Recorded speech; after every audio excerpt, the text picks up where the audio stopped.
हो सितारा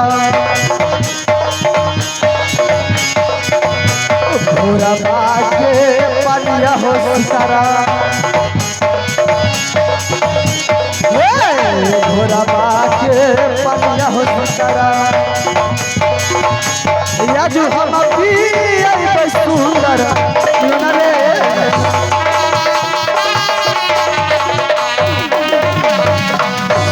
यही सोना सिंह का पोखर है। इसमें मैं अपना घोड़े को पानी पिलाऊंगा। मिट्टी का घोड़ा मिट्टी का लगाम और सोना सिंह के पोखर में पियो रे जवान।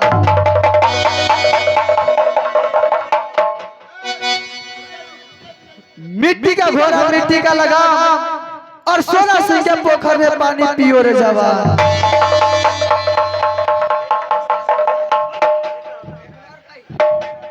मिट्टी का घोड़ा मिट्टी का लगाम और सोना सिंह के पोखर में पानी पियो रे जवान। मूर्ख बालक, तुझे समझ में नहीं आता है क्या? मिट्टी का घोड़ा मिट्टी का लगाम के पानी पीता है। अरे पानी में जाते ही गल जाएगा। अरे कैसे गल जाएगा? क्यों नहीं गलेगा? जब मिट्टी का घोड़ा मिट्टी का लगाम पानी में जाते हुए गल जाएगा। ये तुम सुनी हो, लेकिन मैं तो ये कभी नहीं सुना हूँ, ना आंखों से देखा हूँ कि एक रानी अपने कोख से ईंट और पत्थर को जन्म दे सकती है।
ये तो बड़ी जुल्म की बात है। आज तक ये छोटा सा लड़का छोटी मुंह बड़ी बात बोल दी। हाँ, ये बात तो हम छबो शोषण के पता है। ये छोटी शोषण को ईट खा पर पैदा बोले थे, पैदा लिया है। हाँ हाँ, ये बालक को कैसे पता है? शौतन, हाँ शोषण, ऐसा करो, चलो अपनी महल और महल में नखरा दिखाएंगे और नखरा दिखा के दरबारी को बुलाएंगे। जो महाराज को बुला दो, जब तक सत्य नहीं करवाएंगे तब तक बताएंगे नहीं। हाँ स्वामी जी को कहेंगे क्या हमारे चिड़चोड़ी फाड़ दिए हैं। हाँ, जान के फंसा के निकलवा के उसका स्नान करेंगे, तब जाकर शांति मिले। चला चला चला है सौतनिया अपनो हलिया है चलता, अपनो हलिया है चलता, चला सौतन है अपनो हलिया रे रो।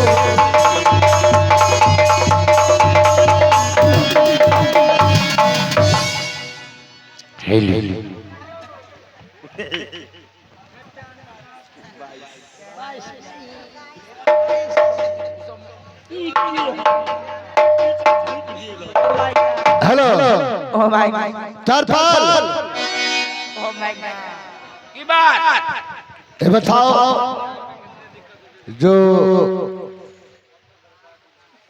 क्या सुना है कुछ?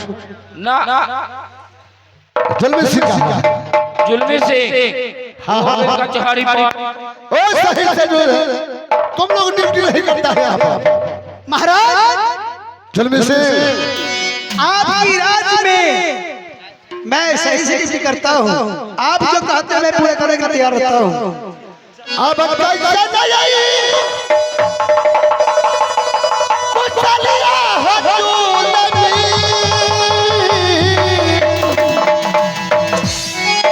हो सोना पूरा के रहा नहीं हो तू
कुशल जानना चाहते हैं, कुशल ही कुशल है, लेकिन आप जानते हैं महाराज जब से आपने सतमा शादी किए तब से आप शिकार खेलने के लिए मिल गए। जल्दी से हाँ महाराज मैं शिकार खेल करके मैं आ गया हूँ और जो आपने है फिर डबल में मैं जाऊंगा। ये बताओ कि महाराज से तो समाचार क्या है? अच्छा ये बात है ना। कौन है? हुजूर घर घर बना के लो। क्या हुआ? जल्दी सिवन थाना के बुलाओ, थाना में भर्ती करवाओ। आग लगा जानते होते हो कैसे? जल्दी सिवन थाना के बुलाओ और थाना में भर्ती सब मलकिनी के कराओ। सुनो ये महारानी सबको जो है कुछ बीमारी हो गया है। हाँ सबके जल्दी से थाना में बोला हूँ। हॉस्पिटल न हो जाए समस्तीपुर से अच्छे सदर हॉस्पिटल को उठा लावे। महाराज समझा मालिक हाँ न हो जाए सदर हॉस्पिटल को उठा लाइए सब वहाँ पर जाना पड़ेगा। वहाँ जाए के पड़ता ना हुआ न है ले जाए के हुआ ही ले कि डिलीवरी मास्टर डिलीवरी परसेंट जे लड़कोरी सके जे ले जाय छै त नका नका जे नर्सरिया से जे भर्ती भेलै है न से करेजे पर चढ़ जाय छै आ खूब घूम जबै छै आ लड़कोरी के आधा प्राण खींच लै छै नर्सरिया से। ए ले मालिक हुआ न ले चलू सबसे हो एकरा सके समय कोई ओझा गुनी के बोलबा झाड़ फूकबाऊ। बाप रे बाप देखियो ना इन्ने कोई मरमर नहीं करे छै उसे करे महारानी क्या हुआ?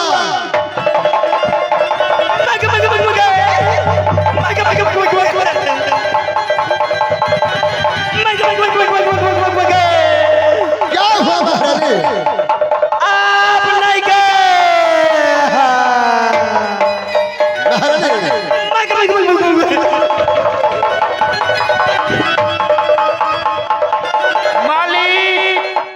बुझ गलियो सब के कलरा हो गेलो।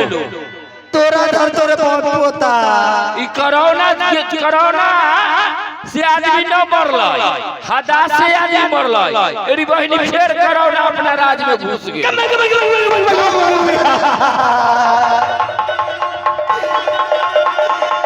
अब नहीं जी भागने के पार्टी हाँ सब हिनका से ज्यादा बीमारी भेल है। ई तो घोड़ा के तरह दौड़ै छै के बेर लात क ई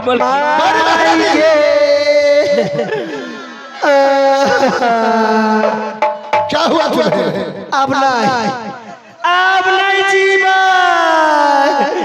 गई में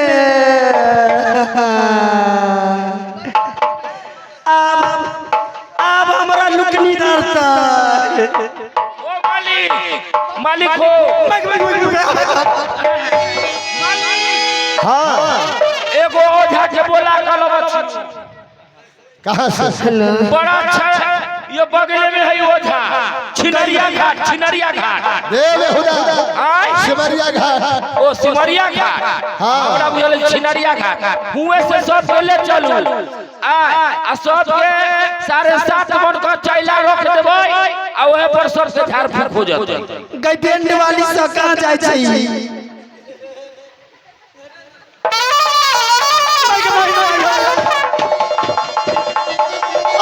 कैसे नहीं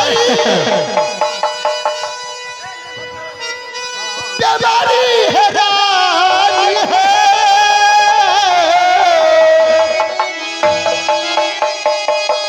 तो हरा गई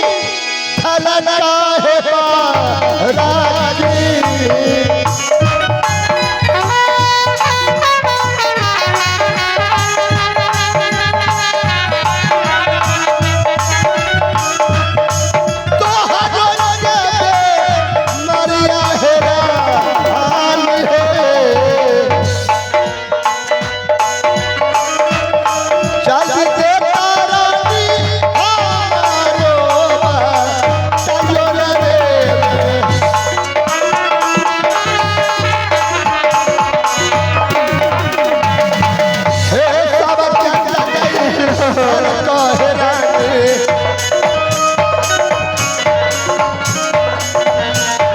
करके अब नहीं जीवा, अब नहीं। मन रानी यही बचना नर्मदा रे।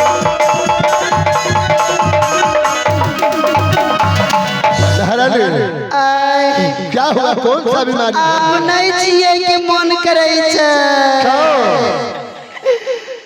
बताओ कौन है?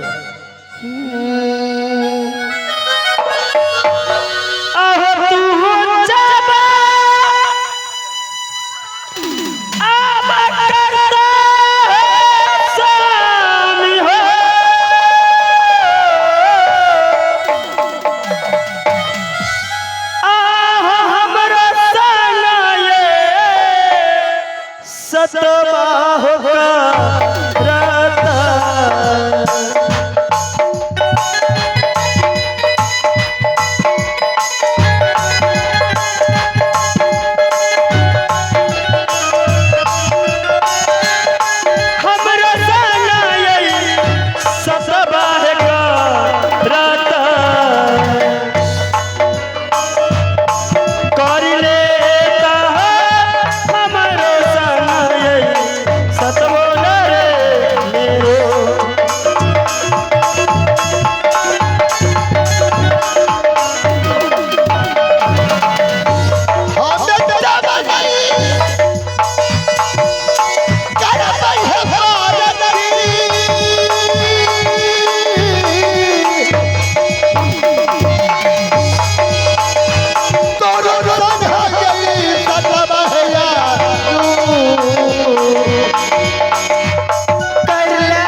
कौन सा बीमारी है बताओ। सच कर लिए? हाँ हाँ मैं सच कर लिया हूँ। मैं नहीं सुनी हूँ, दोबारा से कीजिए। एक साथ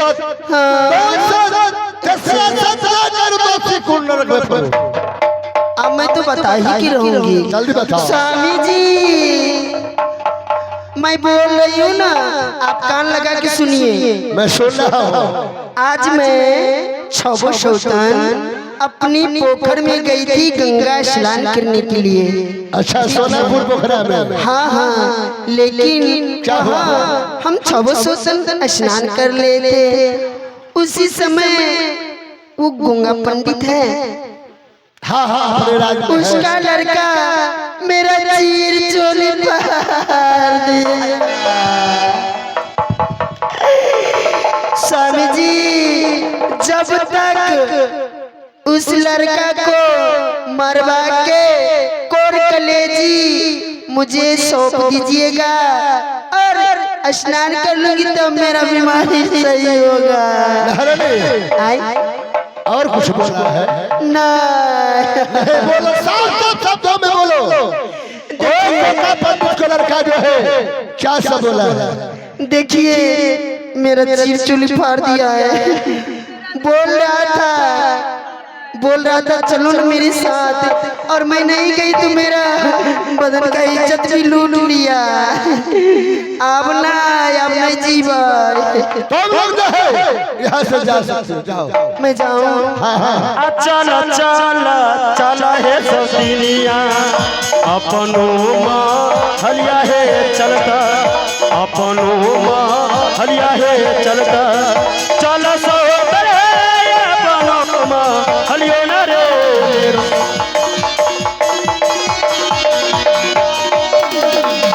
जुल्मी सिंह महाराज साहब ए बताओ, अपने राज में जो है खोखा पंडित है जी महाराज, और दो बाप को जो है बारी बारी से बुला करके ले। कैसे बुलाऊंगा? ओ 12,000 रुपया जो है कर्जा ले रखा है, अभी तक वो जो है चुक करने के लिए नहीं आया है। जी महाराज यही बात है ना? हाँ हाँ हाँ मुझे जाना पड़ेगा खुगा पंडित के पास। कौन है? ठीक है जल्दी जाओ। मैं जा रहा हूँ। ये मेरे राजा का हुक्म है कि जुल्मी सिंह तुम यहाँ से चले जाओ सोनापुर नगर। अपनी राज में खुगा पंडित रहता है और उसके पास कोई एक लड़का है, उसे पकड़ के तुम्हें लाना होगा। ऐसे नहीं तुम जाके कहना कि 12,000 जो तुम रुपया लिया था वो कर चुकाने के लिए तुमको चलना होगा। आज मैं चल रहा हूँ खोखा पंडित के पास। आज इसी राज है, खोखा पंडित के मकान है, मैं जा रहा हूँ। और ये जुलूम सिंह जुलूम करने की हाल जानता है तो बचाने की भी हाल जानता है। तो ऐसा है कि मेरे महाराज के हुक्म है कि जा करके उसे खोखा पंडित को या खोखा पंडित को बेटा को पांच झाड़ करके मेरे सामने हाजिर होना चाहिए। तो आज मैं खोखा पंडित के दरवाजे में पहुंचा हूं।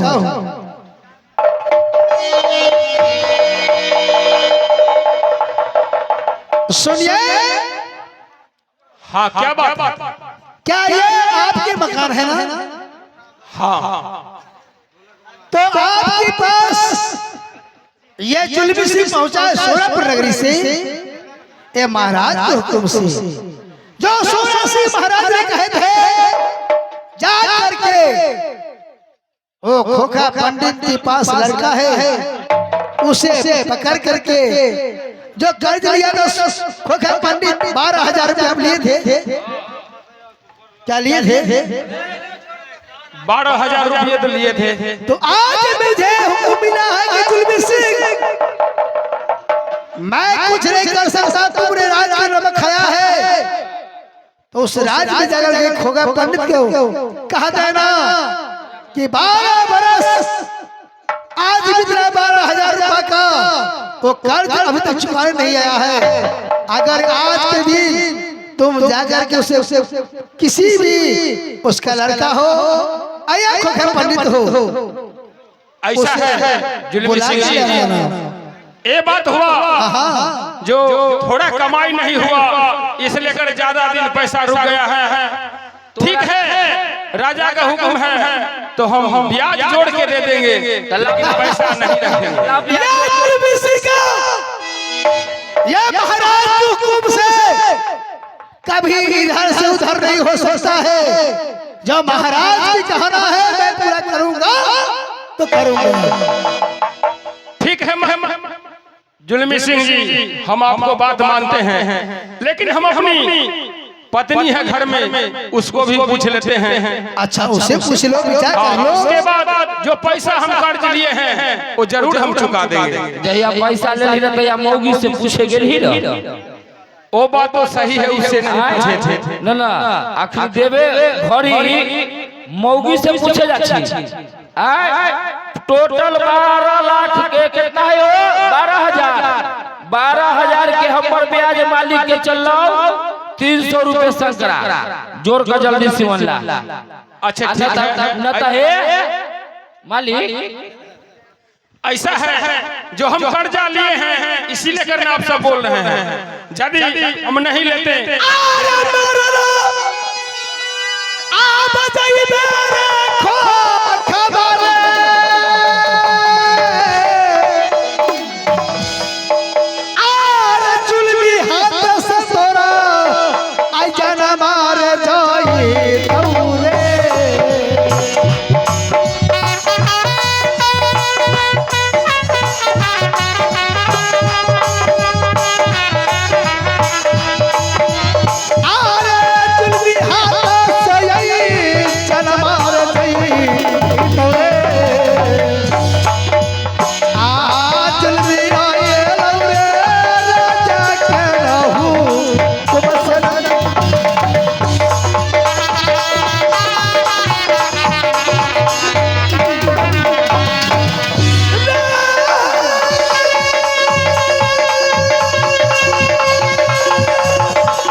ये बताओ कि तुम अकेला हो और तो तुम्हारे घर में है। ऐसा है सिपाही जी,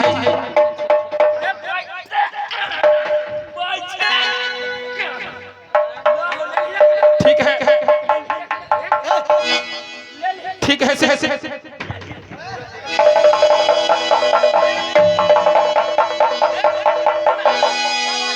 लड़का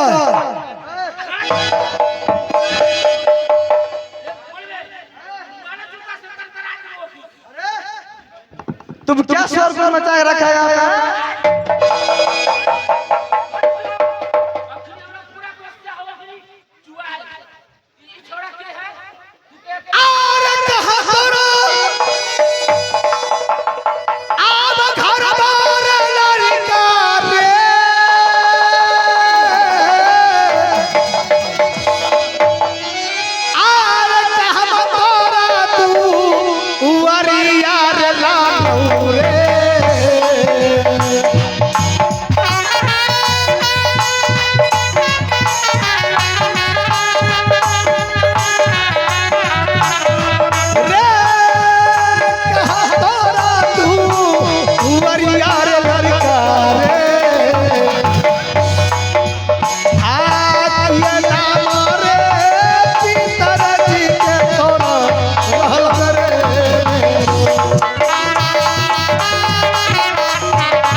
छोटा सुनो अभी रुक जाओ पहले द्वारपाल नहीं रुक जाओ अरे उसे पुलाहा के ले जाना होगा ये बता तुम्हारा घर कहाँ है क्या तुम्हारा पिताजी का नाम है क्या तुम्हारा नाम है अच्छा आहो घर हमारा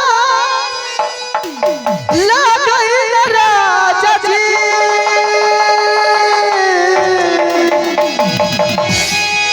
सोनपुरा सा हरियाणा राजा जी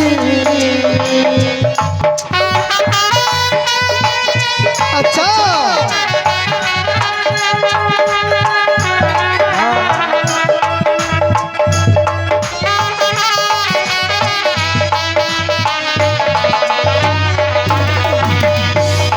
पिताजी के हो नैया को पंडित रहल न रे बेरो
कोका पंडित है राजकुमार है अच्छा आज मैं सोनापुरी नगरी से मैंने सोना सीखा मैं जुल्मी सिपाही हूँ अच्छा जो महाराज के हुक्म है कि जा करके ये खोखा पंडित ने 12,000 रुपए कर्ज लिया था अच्छा अभी तक पहुँचाने के लिए नहीं आया है और 12 वर्ष में रहा है अभी तक सूद भी नहीं मिला है क्या आज मैंने कर्ज चुकाने के लिए मैं तुम्हारे पिताजी से मैं पैसा लेने आया हूँ अच्छा आओ सुनो लड़का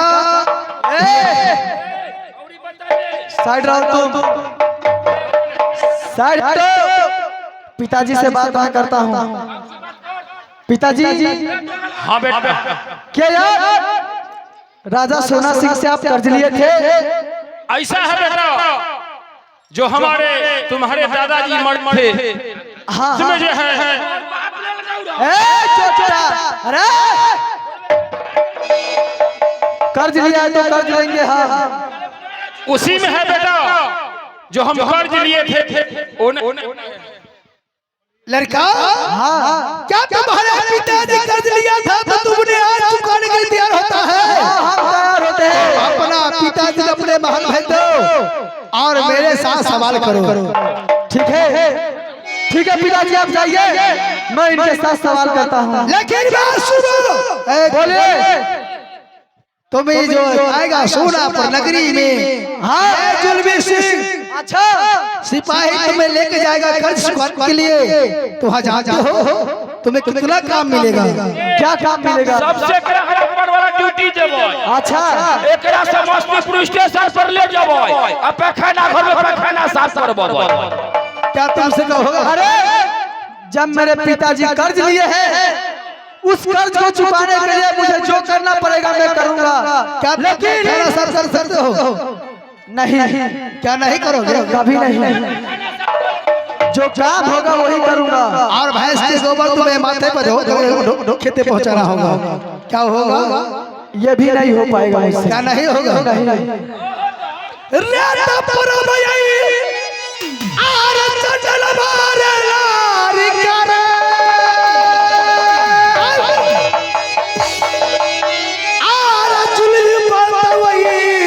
तोरा सखबारे लारी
ई छोरा मार के डर से पहले ई पेट में पेशाब कर ले नो मार।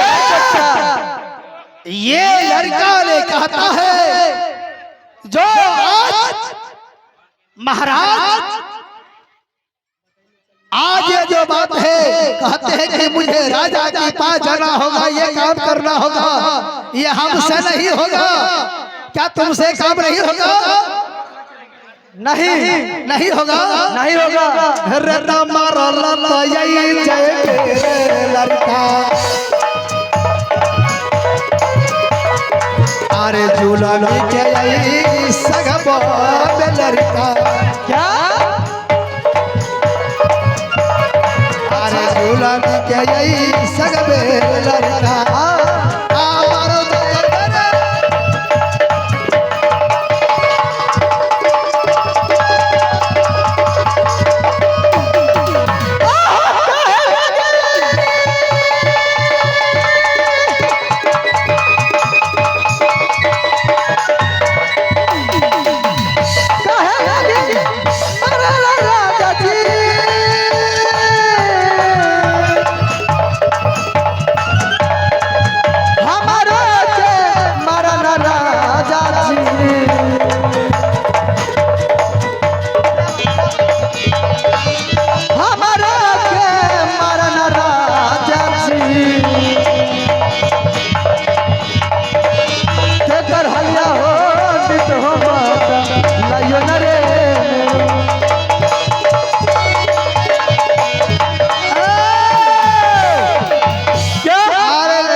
यह बताओ तू मुझे कहता है तू क्या खाता है? क्या खा रहा था? हम क्या खाए? हम एक नंबर लिवर टॉनिक खाए। जानते हैं क्या चीज? नैका नैका जो तुम सब जो है ना, इसका लिवर टॉनिक है। ये जानते हैं नैला कहीं का जब ससुराल जाते हैं ना, अच्छा कानू हमको कनिया दुल्हा में झगड़ा जो हो सुनो, जाता ये सब बात छोड़ दो जी, ये सब बात छोड़ो। आए लड़का बात सुनो, तुम मेरे साथ चलो और तुम जानते हो अगर नहीं जानते हो मेरे साथ में सोना मेरे महाराज के पास में राजा जी तो मैं मारते फिर चमड़ी उधार दूंगा पूरी। लेकिन आज ऐसे नहीं, तुम जबरदस्ती जाते हो। क्या राजा जी, अगर मेरे पिताजी का कर्ज लिए हैं उसको चुकाने के लिए मुझे जो करना पड़ेगा मैं करने के लिए तैयार। क्या तैयार होना? हाँ। चलो मेरे साथ। ठीक है चलिए। चल आइए महाराज।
हाँ राजा जी। तुम किसको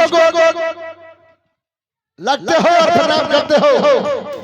शर्म नहीं लगता है?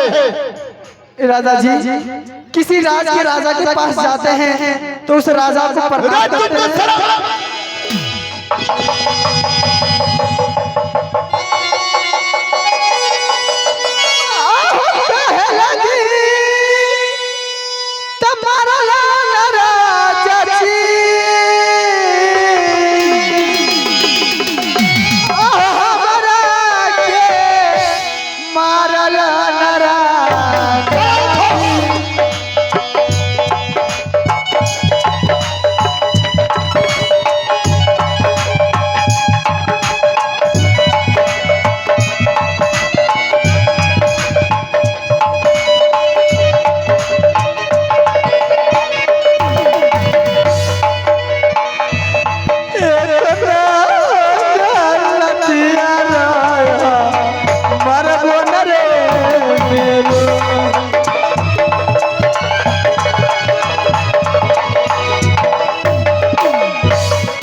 करियई रामा जी के नैया हो भजियई रामा जी के नैया न भजियई सीताराम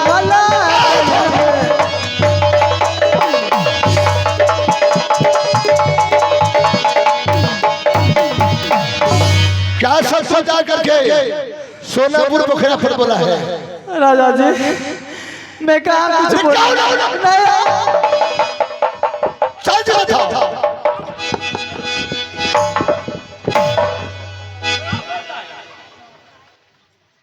राजा जी मैं सिर्फ इतना बोला हूँ कि क्या कोई माँ अपने कोख से ईंट पत्थर जन्म दे सकती है? उससे पहले क्या बोला? उससे पहले मैं यही बोला हूँ कि मिट्टी का घोड़ा मिट्टी का लगा और सोना सोर के पोखर में पानी पियो रे जवान। और पोखरा पर स्नान कर रही थी, वो क्या बोला? स्वामी जी वो लोग हमें कुछ नहीं बोली, इतना बोल के मैं बोला मिट्टी का घोड़ा मिट्टी का लगा। हाँ राजा जी। राजा के पोखरा में पानी पी लो रे जवान। हाँ राजा जी। और क्या तुमको जवाब मिला? ए मुल्लुक लुकना, मिट्टी का घोड़ा कहीं पानी पीता है रे तो पानी में जाते ही गल जाएगा। तुम क्या सवाल किया महारानी के साथ? राजा जी जब मिट्टी का घोड़ा पानी नहीं पी सकता तब कोई स्त्री अपने कोख से ईंट पत्थर जन्म दे सकती है?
हमारा के जन्म हो राजा जी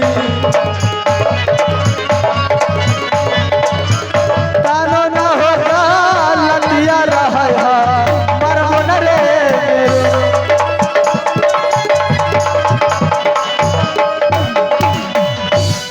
तो मरने के लिए तैयार हो जाओ। हाँ राजा जी। अपना हाथ में तू पाप ला ले जा, ई मौका हमरा दे। बड़ बड़ चमत बोली तू अपना हाथ में पाप न ला। हमरा हाथ में कितना दिन से खुजली हो आई एको के मर्डर न कलिया। आई हमरा मौका दो मर्डर करे के। क्या तुम करोगे? हां मर्डर करबै आ एकरा करबै कि ले जेबै हिया से मुखिया जी के दूरा पर आ जाकर पिछुआरिया गली में जाकर एकरा फेंक देबै। जितना इंदिरावास के घर जितना शौचालय वाला रुपया सब मुखिया मार कर खलकै ह मुखिया फंस जतै। ठीक है चाल करके तुम मार देला।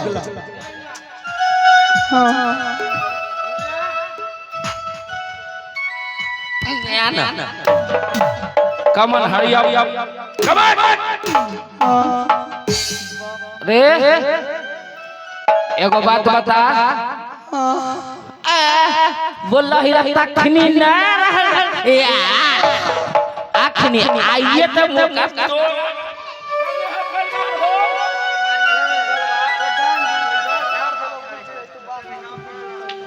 सुन सुन आइए तो बउआ मौका मिल रही है। बड़ा न तू हमरा ठोकैत रही रे। आई के कुंडा के सधाइए ना ले बाबू। खड़ा हो एगो बात बता, हम न मारबो मोरे से पहले हम 3 वर्ड पूछबो। 3 वर्ड का जवाब दे देली तो तोरा जान बरी कर देबो। देभी ना?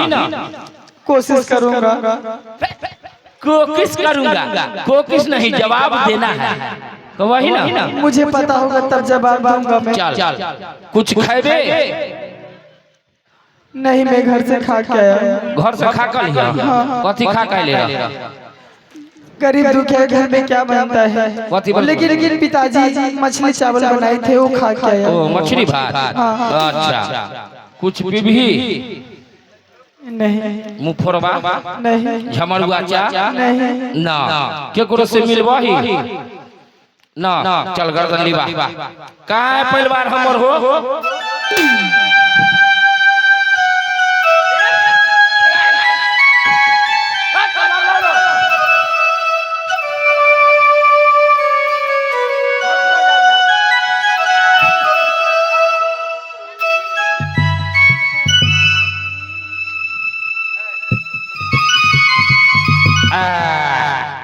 बड़ा वजन वाला आई रुक तोरा आई सुरदापुर भेज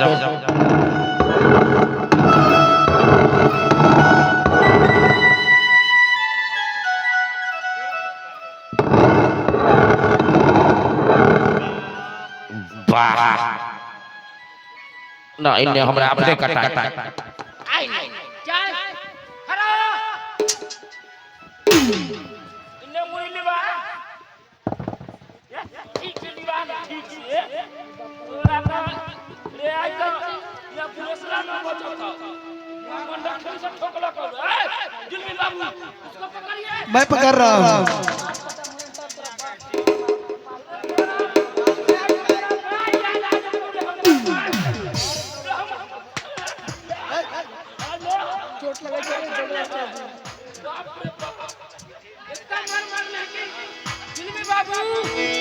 बाबू भैया की कहूँ एकर मार से जखनी जखनी पुरबैया बहैया तो देह के बत्तर देह में न जाना छी रे आई चल एक कागो गिल्ली आई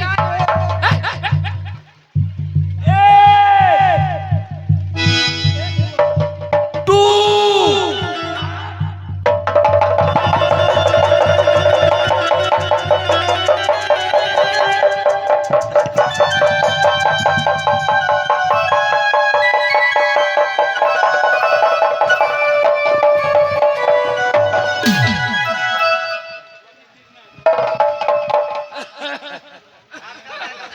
क्या मार दिया? सुनो, अब यहाँ से तुमने मार दिया। इसे जो है कोर करेजी जुलमी बाबू महाराज। बाप ई छौरा कटैलो पर न कटात रे कथी खाइत रहै रे बाप बाप बाप।